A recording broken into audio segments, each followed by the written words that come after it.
Valerie, die is ook termen, wat het hier gebeur en wat het er gebeur? Het was zondagmiddag geweest, die 6e June. Het was omtrent tussen 5 uur en 6 uur geweest. Ik heb die binnen gezet, was bezig om die tafels af te vegen. Toen die een ook wat in die stoor werd, voor mij kon roep, ik moet gauw uitkomen, het leek nou moeilijk in die buiten. Dus ik uitgekomen, was die hele politie hier bij hoog, bij die lampen. Karen staan op en dan was die hele klomp, zeker zo 20 ouwens, wat buiten die vervoer gestaan heeft. En toen sta ik nog maar in die hek en ik observeer toen, want ik zei, nee, dat is nog niet voor mij, nee, want het is buiten mijn plek, ver buiten die plek. En dan komt toen weer terug. Dus ik kom bij, so op die ogenblik kom die gangunit ingehaald. Allemaal met op de grond liggen, allemaal met op de grond. En met die heb ik gezegd, mij voorgesteld, ik zei, hij is owner. Ik zei, alright, dat is me niet allemaal plat liggen. Maar ik heb nog gestaan en geprobeerd om plat te liggen. Want ik voel die man het voorgesteld en ik weet niet waar het gaat. Nie. En let net ingehouden, het voor mij is explain waar is het liggen. En die volgende ogenblik toen komen hulle in en mijn kasten moest op mijn grond liggen. Allemaal is nog verbaasd wat aangaan. En dat is de eerste keer wat ik zoiets bereik, wat ik daarmee kom in ons allemaal op de grond gelegen en ik heb er recht op gestaan. Met die het lag net met die lang gaan, allemaal het gaan, allemaal het lang gaan. Dat is allemaal weer voor en toe naar voren, het allemaal nog al plat gelegd, wat die werk en mijn customers.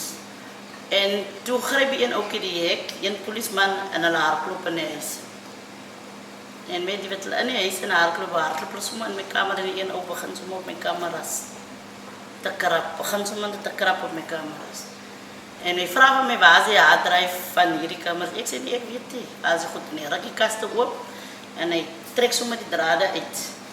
En toen beginnen we zo maar, hulle gaan op mijn kamer vat, hulle gaan op mijn huis beginnen skit.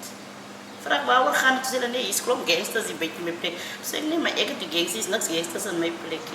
En met die het hulle beginnen krap in mijn kamer en oral krap. En met die zullen we uit ons heel paar woorden wisselen. Sorry.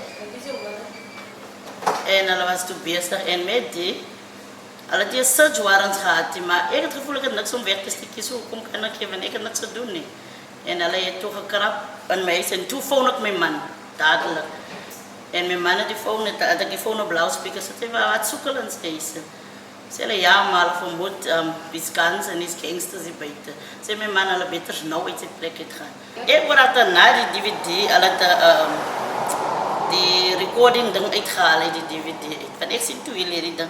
Toen zei of mij achterna die ding is uitgehaald, so mijn man die ding is uitgehaald. Zoals dat is diefstal, hulle die ding gesteel. En die cameras wat hulle afgekapt die buitenkant. Ik zie achterna wat ik uitkom te wijzen, kijk, jouw camera's is afgesneden, die draden is afgesneden. Al 4 camera's daarvoor het hulle beschadigd. En die banken wat hulle so gesneden, hulle was rechtig net buiten beheer, want ik was alleen, ik kon hulle niet allemaal controleren. In die ogenblik, hoe het jy gevoel? Oh, ik weet niet, ik het baie gemengde gevoel gehad, want ik voel die politie als mensen wat je moet veilig mee voel. Maar op die ogenblik het ik het heel mijn vertrouwen in die politie verloren, want ik het mijn samenwerking van hulle aangehaald, het getry mijn samenwerking te geven. En dus ik dank je wat ik van hulle gekregen.